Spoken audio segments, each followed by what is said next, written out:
estou aqui com Ulisses Rocha, o violonista da Pesadíssima, guitarrista também, atenção. Aliás, o Ulisses é um super guitarrista também. E um prazer enorme te encontrar aqui na Conecta. Prazer todo meu, Nelson. Sempre um prazer estar com você. É, bom demais. A Conecta é uma feira que fala de música e mercado. E eu acompanho você há muito tempo, conheço o seu trabalho há muito tempo. A gente já tocou junto há muito tempo atrás. E você é um cara que o seu nome sempre foi. Você construiu uma reputação muito bacana. Uma autoridade como violonista, né? Como guitarrista, mas principalmente até como violonista, né? Como professor na universidade, na Unicamp, né? Com seus trabalhos no palco, tanto seu trabalho solo quanto as parcerias que você fez, ter tocado com vários artistas diferentes, ter feito o grupo Dalma.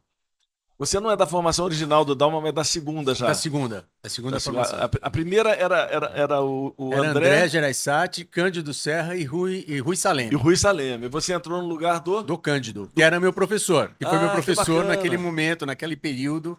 Eu tinha aula com o Cândido lá na Escola do Zimbutril, no clã.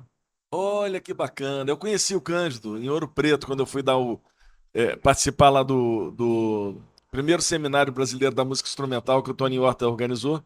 Eu fui um dos professores de guitarra e o Cândido também. Era eu, o Cândido e o Cláudio Guimarães. Sim, sim, sim. Claudinho. O Cândido é um grande cara. Eu tenho É, um carinho enorme por ele até hoje. Foi um grande professor e um grande amigo. que bacana. E aí, quer dizer, você então é um cara que conseguiu construir essa reputação, que é uma coisa que eu acho que todo músico sonha com isso, né? De construir, de conseguir colocar o seu nome como sendo uma referência. Eu nem imagino assim que isso tenha sido um objetivo teu, tenha sido mais um resultado de um trabalho realizado, né? Mas me fala um pouquinho vendo pelo seu lado, como é que você projetou isso na tua carreira? Você chegou a pensar num desenvolvimento de carreira? Me fala um pouco sobre isso. Olha, no comecinho não. No comecinho, eu comecei muito jovem, né, Nelson? Aliás, nós começamos muito jovens, né? Eu É, acho que você começou meio com a mesma idade que eu. é. No comecinho, eu fui completamente de aventureiro nessa história, mas com o passar dos anos e com as relações que a gente foi fazendo, eu fui começando a perceber essa outra dimensão. E eu atribuo essa consciência principalmente a uma pessoa chamada Teresa Souza. Teresa Souza Só era da a dona gente. do Som da Gente. E eu entrei no o Dalma entrou no Som da Gente logo no comecinho. E a Teresa, ela ensinava muita coisa pra gente, que a Teresa era uma grande marqueteira, né? Ah, A- ensinava sobre mercado, sobre. então, ela Ah, conhecia, ela era uma pessoa muito sagaz, muito inteligente. E aí eu era muito jovem, né? Quando eu gravei o primeiro disco com o Dalma, eu tinha 21 anos, né? olha só. Eu tinha 20, fiz 21 no fim do ano. Quando eu fui pro Festival de Jazz de Paris com o Dalma, eu tinha 21 anos, né? Então a Teresa, ela, E era ela uma prepara... pauleira aquilo ali, atenção, hein? Era uma pauleira. E a Teresa preparava a gente para essas situações. Então, o movimento da música instrumental, esse termo, música instrumental brasileira, foi ideia da Teresa, por exemplo. Aliás, não sei se estou te cortando, mas é porque você falou de música instrumental. É, é um termo que é bacana, que é interessante, mas ao mesmo tempo como é que chama? É um saco de gatos, né? Exatamente. Porque quando você fala assim, ah, tem um show de música instrumental. Hoje eu entrevistei aqui a Juliana Vieira Aham. e ela falou assim: cara, eu não gosto muito de música instrumental. Olha que engraçado. Eu não gosto porque ela falou de tocar show de música instrumental. Porque ela falou assim: na plateia fica aquele monte de cara vendo se você errou, se não errou, se usou a pentatônica, se usou a escala alterada, como é que tá a sua técnica, em vez de ter pessoas que de fato estão ali se divertindo, curtindo. Ela falou: então às vezes Exatamente. eu prefiro tocar com, sabe, com um cara que tem uma plateia que se diverte e tal, não sei o quê. Mas aí quando a gente fala de música instrumental, eu falo que é um saco de gatos, porque quando você fala música instrumental, o cara vai assistir um show de música instrumental, pode ser que ele vá assistir o Richard Clayderman, pode ser que ele vá assistir o Hermeto Pascoal, pode ser que ele vá assistir o Ginga, que canta, ou o Toninho Horta também canta, mas são Aham. considerados música instrumental. Então virou assim um espectro muito grande. Tem que nichar um pouquinho mais. Tinha que arranjar um nome que nichasse um pouquinho mais. O trabalho da Som da Gente foi genial naquela época. Eles realmente fizeram uma diferença, Foi um marcaram divisor ali, de águas, foi foi um um divisor divisor de de águas, águas, sem dúvida antes e nenhuma. depois dessa gravadora, Aham. que lançou as pessoas que eram importantes, que a gente queria ouvir. Ó, esses caras Exatamente. são os caras que estão fazendo música instrumental, né?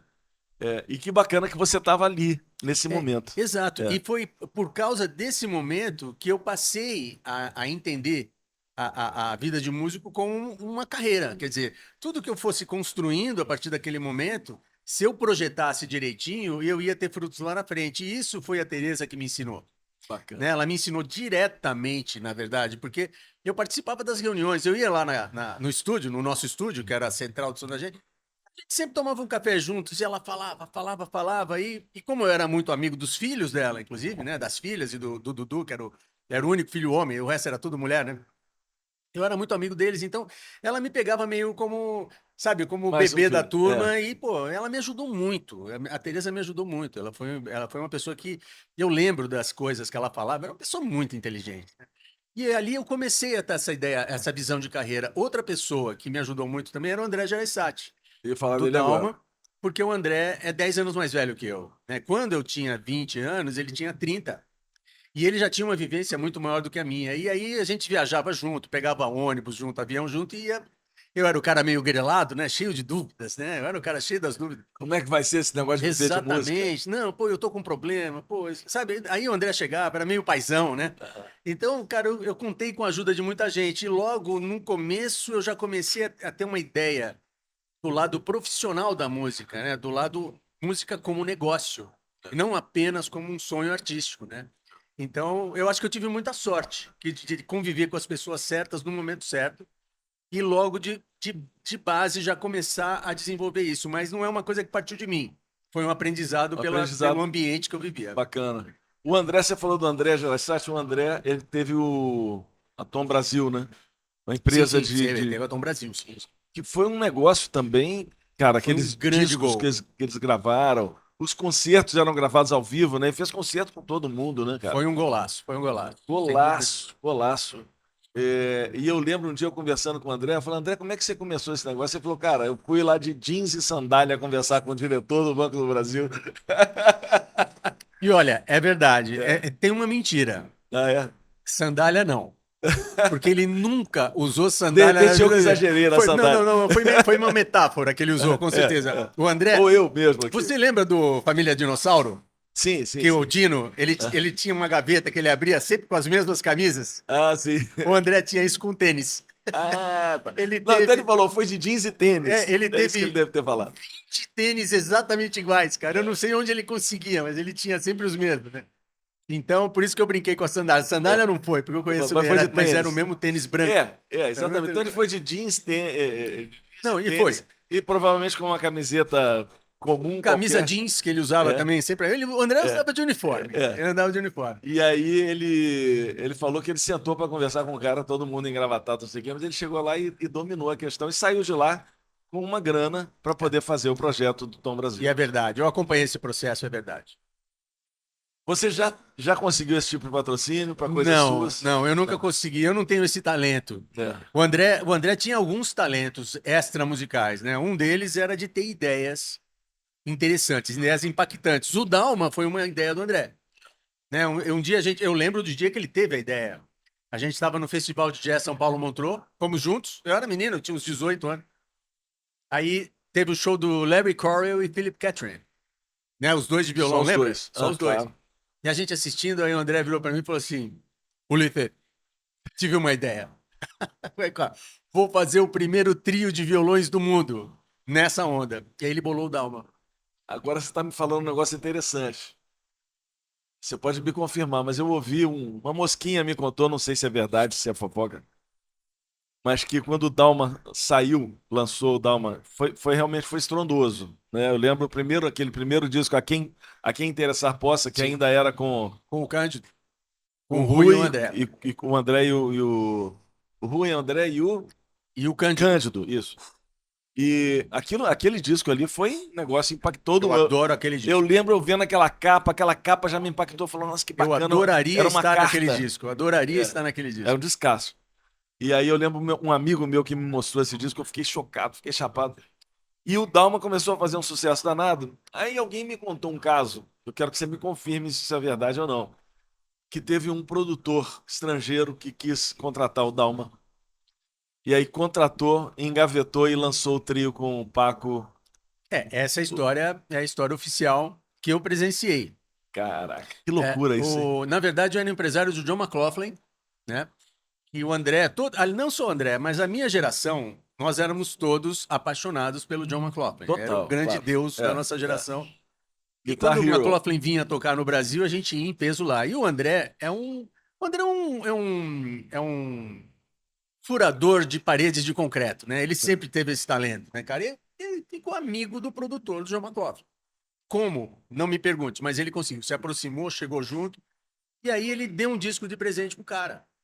Putz, Aí o cara ouviu, adorou. deu a ideia pro cara. Não, aí o cara mandou uma mensagem, uma carta para ele, falou assim, ó, tô te adiantando aqui um valor, eu não lembro, eu acho que era uns $2.000. Eu quero lançar, me manda a master que eu vou lançar esse disco aqui na Europa. Eu tô no clã na época, eu dava aula no clã, né? Na escola do Zimbo Trio. Entra o André ia todo dia no clã. Ele deu aula lá, mas aí ele continuava visitando o clã todo dia. Chegou lá balançando o cheque. Olha só o que eu ganhei, o cheque aqui. Aí quando a gente foi ver, era no contrato. O cara tinha pago o advance para lançar o disco. Aham. Nunca lançou o disco. E na sequência veio o disco do Paco de Lucia, Aldi Meola e John McLaughlin, né? Então, ficou fácil para a gente entender, né, que ele garantiu É. que o grupo ficasse meio de lado e ele lançou os três, né?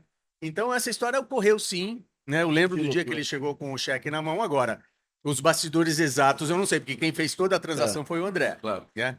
Mas eu lembro da figura dele entrando com o cheque na mão, feliz da vida, pulando dessa altura, eu lembro sim. Mas foi ali E o que disco nunca rolou lá fora, essa é a verdade. Rolou depois. o cara sepultou ali o disco, né? Rolou depois na era do Ele som da pegou os gente. direitos para É. lançar o disco fora. Exato. É o E aí primeiro você- trio, aquele primeiro É. trio não existe mais. O que existe é o É. trio agora dos maiores do mundo na Que época. era o Os maiores, McLaughlin. os três maiores Aldi nomes Meola, McLaughlin e Paco de Lucia. os três maiores nomes da guitarra e do violão da época, com certeza eram eles, né? É. Então foi uma ideia de quem é do mercado, né? Uma grande ideia.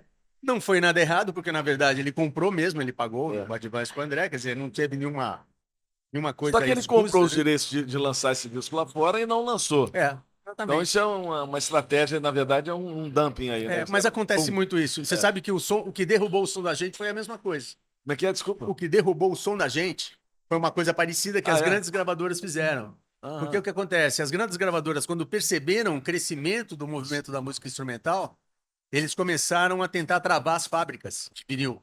Olha só. Então eles entravam com pedidos muito maiores para as fábricas de vinil não conseguirem atender a música instrumental. Então, por exemplo, o som da gente entrava com pedido para 1.000 cópias de vinil, Aham. e aí a Xuxa entrava com pedido para 1 milhão. Não tem jeito. Não dá para brigar. Tá. Então, o som da gente começou a pegar filas de meses para conseguir Caramba, produzir disco. Que loucura. Né? E, além disso, ainda algumas O cara gravadoras, quebra. algumas gravadoras cariocas começaram a lançar selos instrumentais. A Som Livre lançou a Chorus, né? Sim. A Estúdio Universal Chorus, abriu o lançou. estúdio. Exatamente. Aí o que eles faziam? Chamavam só os grandes artistas e pegaram vários artistas do instrumental e trouxeram para lá. Mantiveram as gravadoras abertas por 1 ou 2 anos, depois fecharam tudo. Que É loucura. o mesmo processo. É. Quer dizer, já que é assim, vamos pegar esse pessoal, junta tudo e joga fora. Isso é uma coisa engraçada. Como é que chamou? O guitarrista. Ah, meu Deus, ele vai ficar bravo comigo que eu esqueci o nome dele. O guitarrista tocava com Gonzaguinha. Tinha dois. Ari Piaçarolo. O Ari era um e o outro. O outro eu não lembro. Nelsinho, quem era? Você sabe, o Capela em Casa que tocou aqui o Cisne e tal. Tocou o Cisne. Embora lá não. Gente, esqueci. Lá mora em Minas. Meu Deus do céu. Bom, estamos aqui. Vai ser evitado. Ele falou um negócio tão interessante, cara. Oi? Vou falar o nome dele, né? Já vai virar um corte que eu esqueci o nome dele. Claro. Então se fazem mais videomakers como antigamente, né? Agora o cara faz corte, já erra à vontade, não tem mais. Não, errar faz parte de fazer o corte. Porque claro. quando você erra, é ali que o cara. É o corte bom, né? É o corte bom. Cara, você sabe que uma vez eu fiz um concerto e tive um acesso de tosse. Só saiu a tosse. Na Alemanha, olha isso aqui, na Alemanha, um acesso de tosse, tive que sair do palco, tomar um xarope, esperar o xarope fazer efeito, voltei pro palco e terminei o concerto. Doidão do xarope. Não fiquei doido, mas, cara, a tosse era insuportável. Acabou o show, eu cheguei pro produtor que me contratou para fazer show, eu falei, vou te pedir um favor. Por favor, não coloca esse vídeo meu tossindo na internet. Não, claro, pode deixar. O dia seguinte, só tinha esse vídeo. Você acredita, cara? Mas quer coisa melhor? Alfredera. Quer coisa melhor do que um violonista tossindo? Por que um violonista tocando? Não serve para nada, tossindo é do cacete. O cara perdeu o concerto tossindo, é a melhor coisa do mundo. Cara, incrível. A gente tá falando disso aí, dessa questão de você segurar a música instrumental e tal. E também os instrumentistas. O Federa falou um negócio no O Fredera estava com a gente no Som da Gente. Ah, pode crer. Eu fiz o muitas Aurora reuniões com o Vermelha. Fiz muita. Descasso, pô. Mas o Fredera falou um negócio, ele falou, cara, alguns boicotes ao músico, instrumentista, eles são intencionais mesmo, não é uma coisa... Ele denunciou isso no programa. Foi interessante ele falando. Ele falou assim, por exemplo, você manter o músico anônimo é a forma mais fácil que você tem de que esse cara seja substituído sem problema nenhum. Exatamente. Aí hoje eu fico vendo, por exemplo, a gente no Brasil tem direito conexo, né? Que é o direito que paga pelo músico, né? Aí você pega, por exemplo, o Spotify entrou aqui e não tem conexo. Não só não tem conexo, como não tem ficha técnica. Exatamente. Você não consegue saber quem foi o baterista, quem foi o guitarrista, quem que tocou na faixa. Exatamente. Se houve um artista novo qualquer, você sabe quem é o cantor, ou se for o instrumentista como artista, não, o solista. Mas você não consegue saber quem tocou no disco. Isso é um boicote pensado. É verdade, e é um boicote a quem realmente produz a música. O universo da música, eu falo isso sempre para meus alunos, né? Que os caras falam, música não dá dinheiro, né? Cara, a música dá dinheiro para todo mundo, menos para o músico. Menos para o músico. Exatamente. Todo mundo ganha dinheiro com a música, cara. Mundo. Cara, você sabe onde que eu descobri isso? Te interrompi? Não, você quer continuar? Não, é isso mesmo. Onde que eu descobri isso? Eu lembro quando eu tocava com a Cássia Eller. Logo no primeiro... A Polygram estava lançando a Cássia. E aí a gente foi fazer teve uma... Como é que chama isso? Um grande encontro que a Polygram fazia para mostrar os artistas novos para os lojistas, para os produtores, etc. Então ela fazia uma grande convenção na Ilha de Caras. E a gente ia lá tocar, fazer o show da Cássia para esses caras. Chegou lá, o pessoal chegando de helicóptero, o pessoal chegando de jatinho, não sei o quê. Eu olhei para um amigo meu que tocava na banda, o Zé Márcio, falei, Zé, todo mundo aqui vive de música, velho. Exatamente. Esses caras aqui, todos eles vivem de música. Todos eles pagam suas contas com música. E todos eles enxergam a música como um produto. O músico não, o músico fica enxergando a música como a sua arte. E aí sai fora da roda. Sai fora do roteiro. Ele é expurgado do negócio. E ele fica frágil nas negociações. Exatamente. Ele é explorado. É expurgado da roda financeira. Exatamente. A grande fragilidade da vida de músico profissional parte a princípio do próprio músico. Do próprio, cara. Que se coloca nessa posição frágil. Exatamente. É um absurdo isso. Mas é verdade. Estava conversando aqui com o Michel Caramelo antes de você aqui, a gente estava conversando. E eu estava falando para ele que bacana que é quando você vê que um fabricante, vou dar nomes aqui, por exemplo, a Stanner, né, o pessoal da Renaer, desculpa, que nos emprestou inclusive amplificadores aqui hoje e tal, eles têm uma consciência de que lá na ponta é o músico que alimenta esse mercado. É o músico, é o professor de música que cria, né? Porque o cara fabrica um amplificador, esse amplificador ele sai daqui, vai para a mão do distribuidor, que também tem ali um mercado, que vai para a mão do lojista, e ali quem vai comprar é o aluno de música, é o músico. Sim. São os eventos que tem música, ou as entidades que usam a música para entretenimento, ou para seja o que for, a igreja. Então, o músico, se não existisse o músico, esse amplificador aqui seria mudo. Não teria função nenhuma. Sacou? Você sabe que a. Então, é bacana quando a gente vê uma empresa, como é o caso da Stanner, da STR, da Enair, enxerga isso e faz uma parceria. Fala, olha aqui, você é um parceiro que você tem condição de trazer muita gente lá para a ponta para comprar do meu lojista, que vai trazer, que vai comprar do meu distribuidor, que vai comprar da fábrica. Isso é espetacular. Agora, é muito interessante, né? Porque, na verdade, quem vai atrás da música vai atrás de um sonho, Também. né? Quem compra um instrumento, compra um sonho, mas quem sonha é o músico. É. Que louco. Quem É sonhou verdade. primeiro é o músico. É. Né? Quer dizer, tudo isso existe por causa do sonho do artista. É. Aí todo o mercado se estabelece, mas o próprio artista é o cara Continua que não, sonhando. que continua sonhando, mas que não morde um pedaço desse É. bolo, né? É.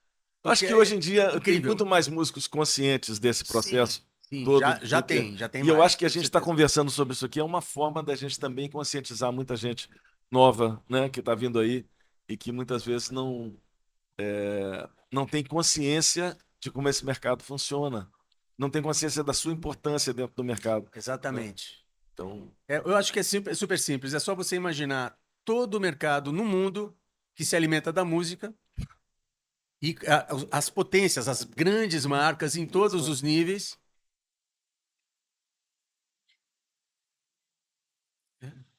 né? E eu acho amigos, que o músico tem que participar desse elo ah, comercial e isso tem que acontecer. E tem que haver essa consciência mesmo. Eu é. concordo com você completamente. O próprio músico, primeiramente, né, precisa ter essa consciência Exatamente. para poder se Até porque valorizar, ele é que gera tudo entender. isso. Exatamente. Ele é o que gera tudo. Ele é o Essa cara que fonte gera. geratriz de tudo isso é o É um músico. músico.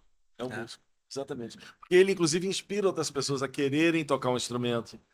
E o cara que compra o instrumento, ele não fica só no primeiro, ele compra um, compra dois, aí troca de amplificador, pega um amplificador mais caro, melhor, compra equipamentos, compra pedais e cordas, e assim vai, etc, Exatamente. etc, etc. Exatamente.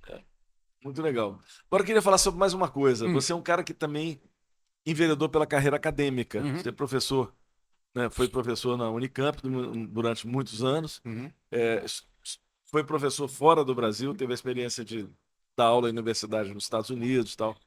É, me conta um pouquinho desse mercado. Eu também participo, né? Eu também dei aula aqui no Brasil, universidade, também trabalhei na universidade, dei aulas na Suécia.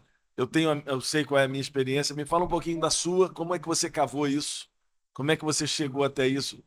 Como é que foi essa oportunidade de você sair do Brasil para ensinar música?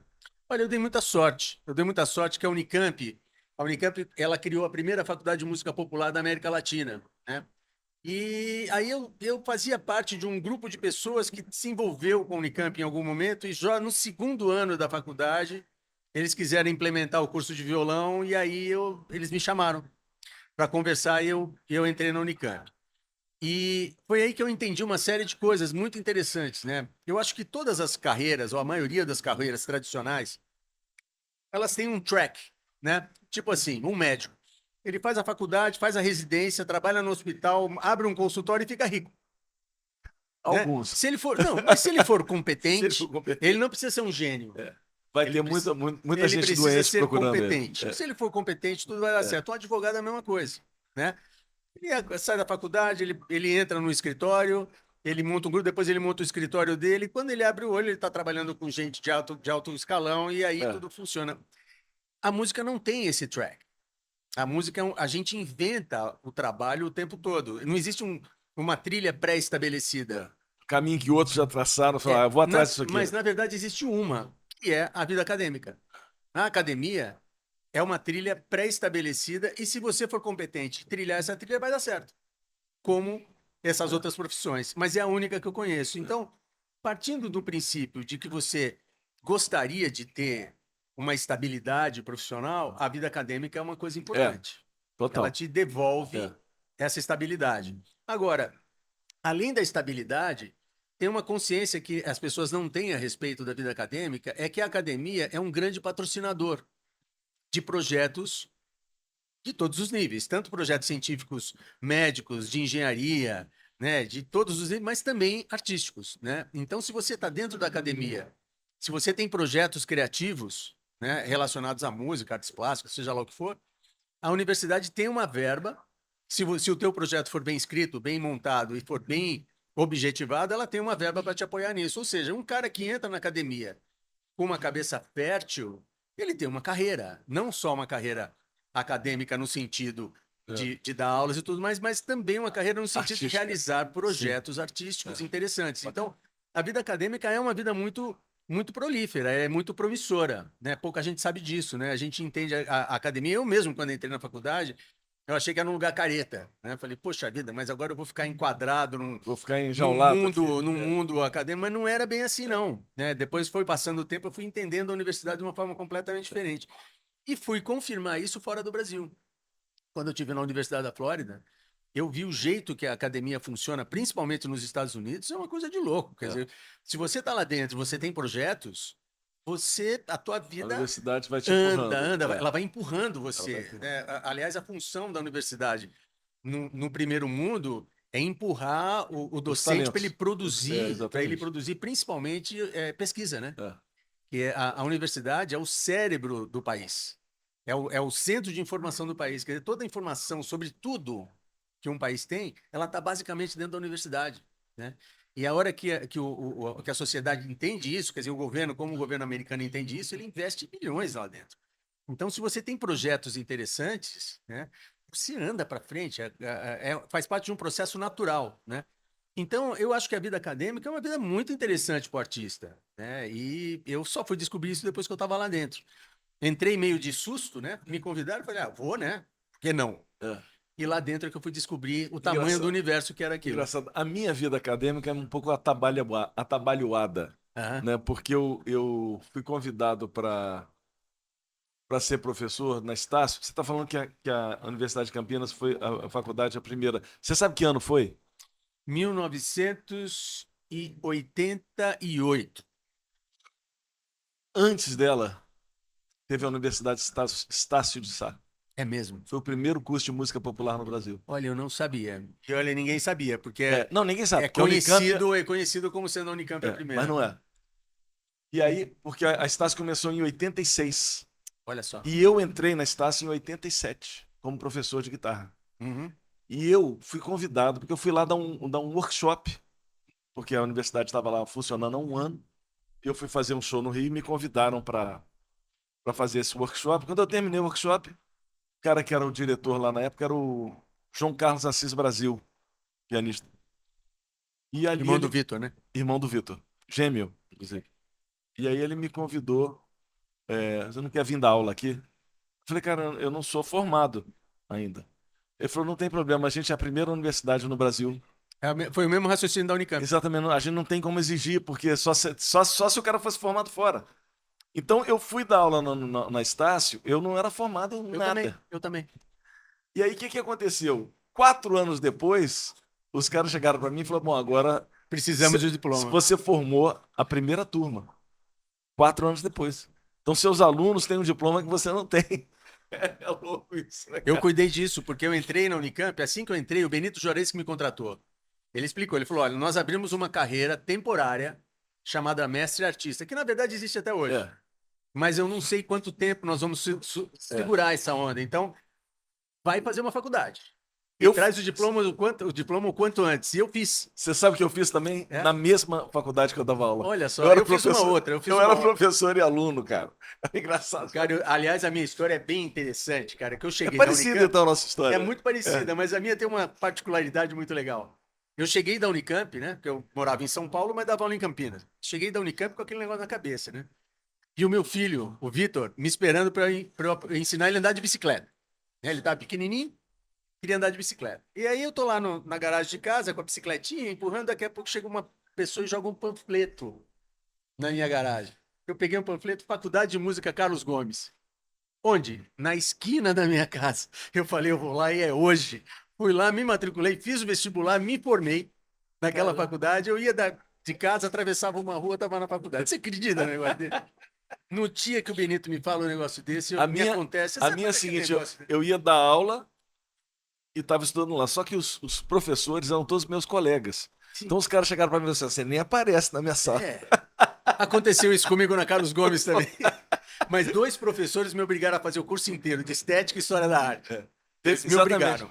A professora que dava História da Arte, ela falou, você não precisa vir às aulas, mas eu vou te aplicar as provas. Ah, mas ela me fez ir. A minha Não, me fez isso. ela falou: tem esses livros aqui que você vai ter que ler, depois você faz a prova. Eu falei: ok. Não, a minha fez isso. Eu tinha que participar. Ela e ele eram dois, né? Eram dois professores, os dois me obrigavam. E 2 aulas por aí, eu semana. me formei, mas eu vou te falar a verdade. Eu nunca fui buscar meu diploma. Fui buscar meu diploma 30 anos depois, quando eu fui convidado para dar aula na universidade na Na Suécia. Suécia.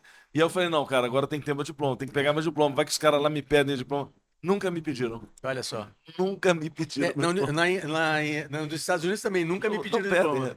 Nunca me pediram. Aí eu tinha. Né? Eu não tinha. Inclusive, eu me doutorei enquanto eu estava nos Estados Unidos. Eu ainda fiz doutorado É. depois, né? Mas nunca me pediram nem o certificado de doutorado, nem o de conclusão, nada. Então aí, falamos de carreira, inclusive de carreira acadêmica Uhum. e de tudo que dá para se fazer. Obrigado pelo papo, pelo tempo aqui que você dedicou a gente. Eu que agradeço, Nelson. É sempre um prazer Sempre. falar com você aqui. É. Sou fã do teu E programa a gente faz está muito tempo. precisando tocar mais. Um pouquinho mais. Acho que vamos. Vamos sim. Em breve estaremos por aí. Isso aí. Beleza. Valeu. Abração, Ulisses. Abração, Nelson. Valeu. Tudo de bom.